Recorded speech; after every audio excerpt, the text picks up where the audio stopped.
Welcome, wanderer of the unseen. If your heart has led you here, know that it is no accident, for some things are not sought with the eyes but remembered by the soul. Before we begin, take a breath, not to prepare but to return, because this is not a lesson, it is a calling. And if something within you stirs as these words unfold, listen closely. It may be your own forgotten voice, awakening again from across the centuries. Part 1, The Whisper Beneath the Noise. Let me ask you something. Have you ever felt, even for a fleeting moment, that everything you know about yourself might not be the whole truth? That maybe, just maybe, who you think you are is merely a shadow of something far more ancient, far more luminous, resting just beyond the veil of your everyday awareness? There are moments when the world grows strangely quiet. The clock ticks, but you no longer follow. The room you're in seems familiar, yet distant. And in that breathless space between thoughts, something stirs, something that feels older than time. That is not your imagination.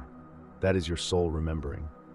For centuries, there has been a practice whispered across desert sands and sung in forgotten temples, not shouted, but passed like a sacred breath from one awakened heart to another.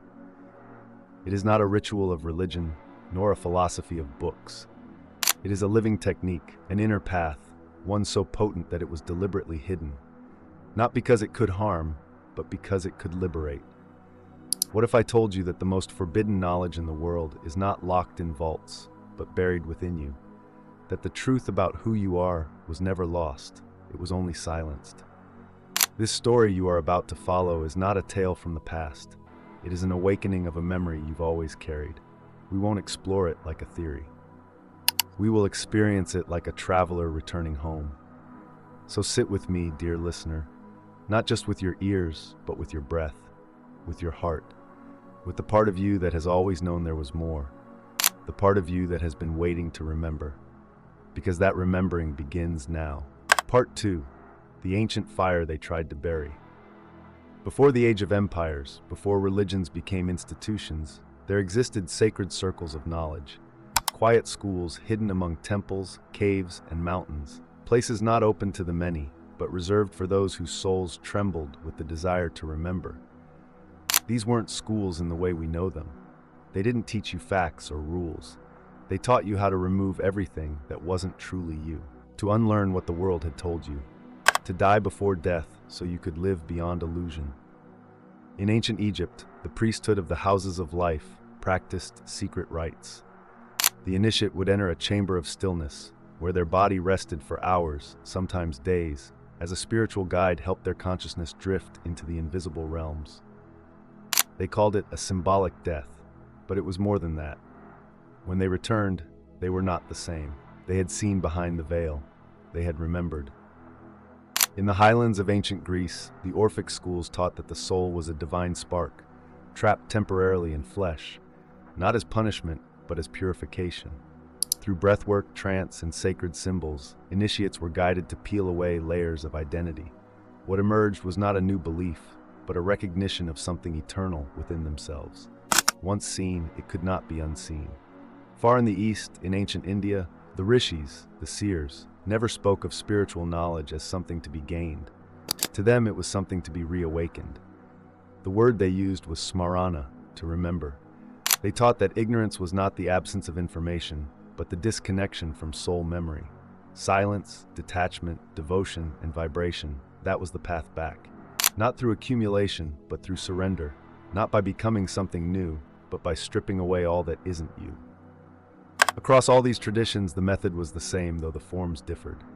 Whether it was a sarcophagus in Egypt, a lyre song in Greece, or a mantra whispered by the Ganges, it was always about one thing: remembering. But then came the dark tides. As the world shifted toward power and control, these techniques were targeted. Rituals were banned, temples destroyed, and what couldn't be erased was twisted, turned into superstition, rewritten as myth, recast as heresy. And so, the sacred fire was buried, not extinguished, but buried deep, not in stone, not in scrolls, but in you. Part 3, The Three Gates to Remembrance. There is no door to be opened, only veils to be removed. And once they fall, you don't find something new. You remember something ancient, something that was always yours. This forbidden technique is not made of words or sacred scripts. It isn't passed down by gurus or encrypted in relics. It is an inner sequence, an unfolding of the soul's own memory. It doesn't teach you who you are. It simply clears away what is not you. The technique reveals itself in 3 living phases. They don't always follow a strict order, but each is essential. Together they form a spiral, not a staircase, leading you inward.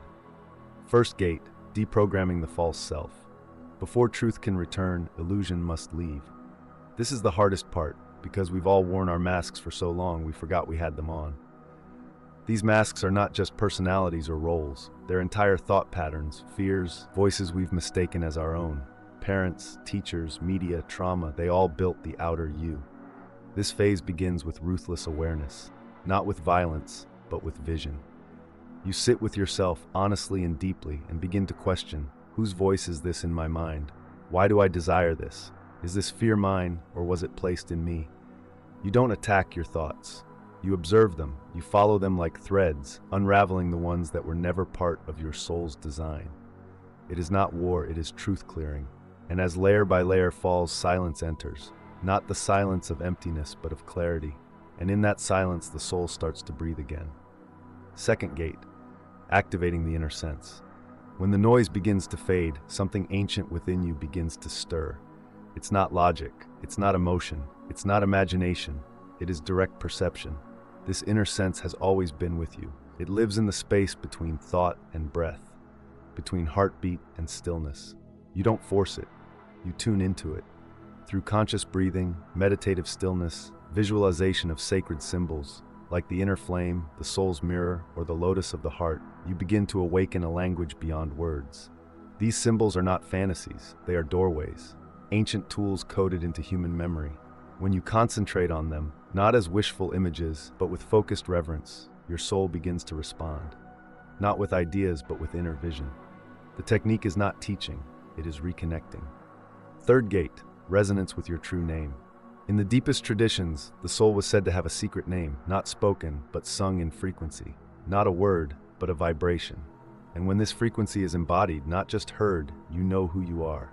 Instantly, irrevocably. It is not remembered by the mind, but by vibration. A trembling certainty rises inside. This is me. I've always been this.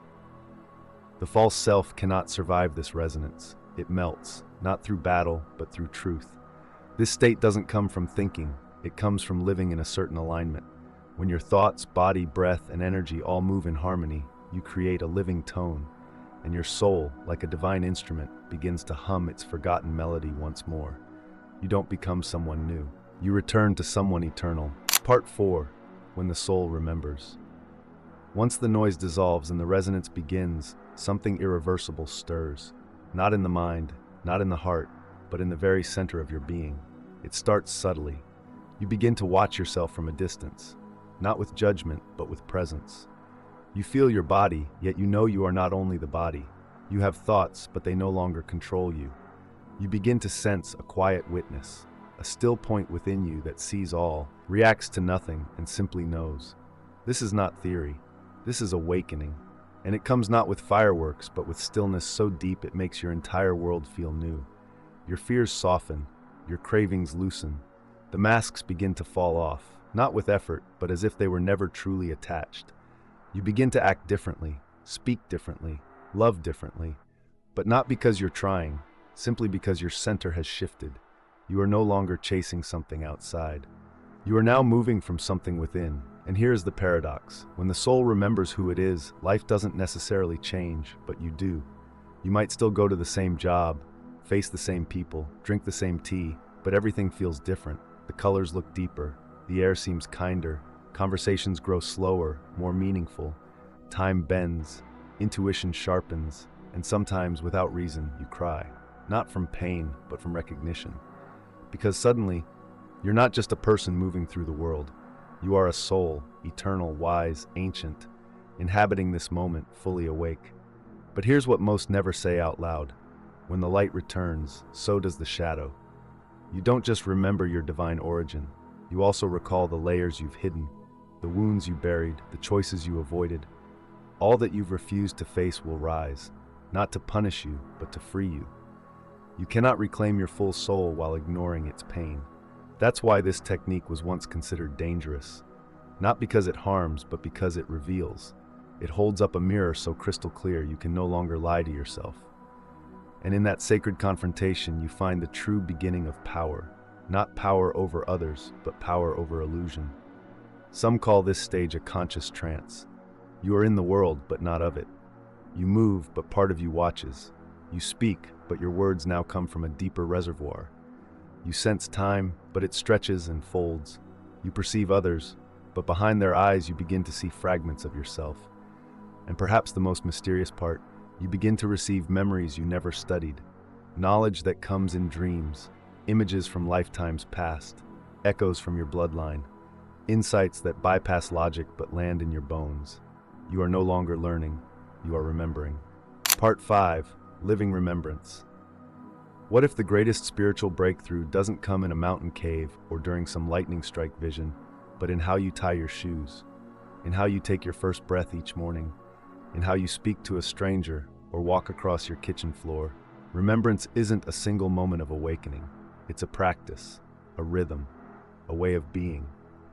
And the more you live from your soul, the more life becomes alive around you. Not louder, not grander, just deeper, truer.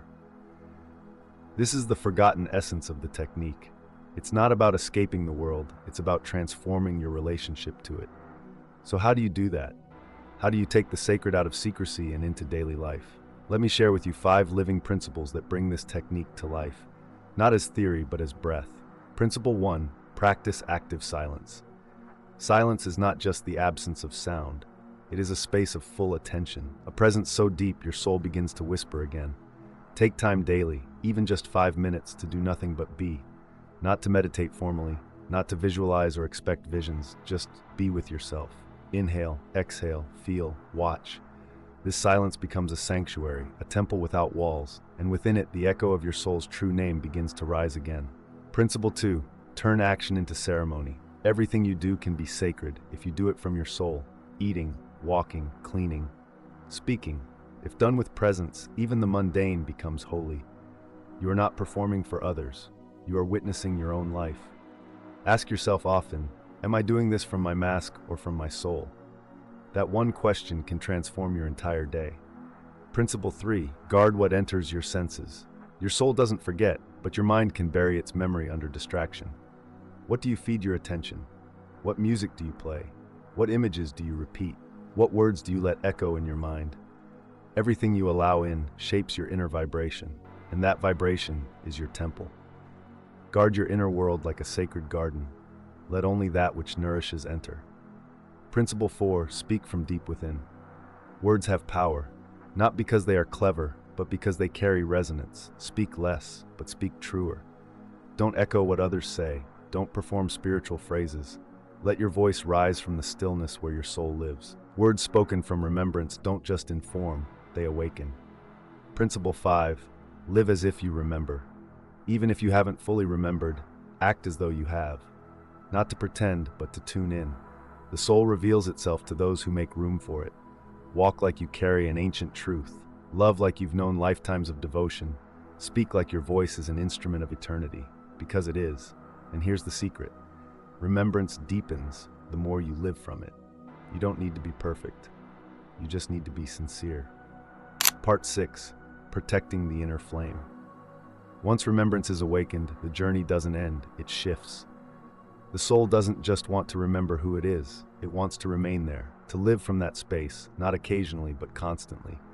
But in a world designed to distract, to numb, to pull your attention outward, this is no easy task. That's why the next step is not dramatic. It's quiet, subtle, sacred. It is the guarding of the flame. Picture this, deep within you, a small fire burns. It's ancient, steady, and luminous. You've reignited it through silence, through presence, through courage. But now your task changes. You are no longer just a seeker. You are now a keeper. So how do you protect the flame without smothering it? How do you remain open to life while not allowing life to blow it out? The answer is this. You create an inner sanctuary, not a place in the world, but a space within. A sacred inner garden where no noise can enter unless you invite it. Where your soul speaks and you hear it clearly. and where no external storm can reach unless you open the gate. Building this inner sanctuary requires choices, not rigid rules, but discernment. It means you no longer allow every vibration to touch your core. You start to feel what resonates and what drains, which people dim your inner light and which ones feed it, which habits protect your clarity and which chip away at it day by day. You begin to curate your reality, and this is not selfish, it's sacred, because when your soul is nourished, you don't isolate from others, you elevate them. Your vibration becomes a tuning fork for those who've forgotten their own, your presence in. And here's a deeper truth. Even your silence teaches. Not the kind of silence that withdraws, but the kind that listens. The kind that looks into someone's pain and says, without words, I see you, I remember you, and you can remember too. This is what the ancients understood. They didn't seek to create followers or systems. They became living temples, walking reminders of what's possible, of what's always been. So if you feel like you're walking this path alone, know this, you're not. Every soul that awakens sends ripples into the collective memory. The more of us who remember, the thinner the veil becomes for all. The fire within you is not yours to hoard. It's yours to live and to light the way for others. Part 7, the return to the great symphony. There is a moment after remembrance, after the silence, after the practice, when something even more profound occurs. The soul no longer simply remembers who it is. It begins to remember what it belongs to. Imagine this. All your life, you've been a note searching for its song. A single frequency, vibrating in a world of noise, not quite in tune, not quite home. But now, as the veils dissolve, as your resonance strengthens, something miraculous happens. You begin to hear the rest of the symphony. And it doesn't come from outside, it rises from within. You realize you are not alone, never were. You are a tone in a cosmic choir, a breath in an eternal wind, a flicker of the divine pulse echoing across galaxies. This is not poetic metaphor, it is direct vibration. You begin to feel other souls, not just as people, but as living songs. You sense their harmony or dissonance. You hear their longing and their memory, even if they themselves do not. And something deep inside you reaches out, not to fix them, but to join them. You begin to live as part of something far greater than yourself, and yet nothing is more personal. This is what the ancients meant by unity. Not sameness, but resonance. Not conformity, but communion. When you walk through life in this state, trees speak differently. Water reflects more than your face. Silence feels full. Even your breath begins to carry a rhythm that belongs to stars. You no longer ask, why am I here? Because you are here, fully, radiantly, authentically, and everything, every encounter, every challenge, every glance becomes a sacred note in your unfolding song. You begin to understand. You are not a mistake, you are not lost, you are not behind. You are exactly where you are meant to be, playing the part only you can play, in the symphony only the whole can hear. And the most beautiful thing, the more you surrender to this music, the more it plays through you. Your life becomes an offering. Your voice becomes a frequency of healing. Your presence becomes a space of remembrance for others. You are no longer seeking light. You are shining it. Part 8, the echo that awakens others. When a soul remembers, it changes everything, but not by force, not by noise, by presence. There is a sacred law whispered across all spiritual traditions. What is remembered in one lives in all. You don't have to teach. You don't have to preach. You only need to be. Because every time you walk in truth, someone nearby starts to question the lie. Every time you breathe in stillness, someone else finds a moment of peace. Every time you speak from your center, another soul feels its own pulse again. You become the echo of something older than words. You become a mirror, not to show people what to believe, but to help them see themselves. And that is the highest form of guidance. We live in a world desperate for truth, but afraid of silence. Drowning in information, but starving for resonance. In such a world, your remembrance becomes a signal not everyone will understand, but the right ones will feel. You may never know who hears you, but know this, somewhere someone is waiting for the sound your soul makes. So continue to walk quietly, powerfully, not to convince, but to invite, not to impress, but to awaken. Let your life be the message, let your being be the technique. And when someone asks, how do I remember? Smile gently, look them in the eyes and say, you already do. You just forgot, but you're not alone. Let's walk together. Because now, you are not just someone who remembers, you are someone who helps others remember. This is where the story continues, not in books or teachings, but in breath, in presence, in soul after soul, reawakening one by one.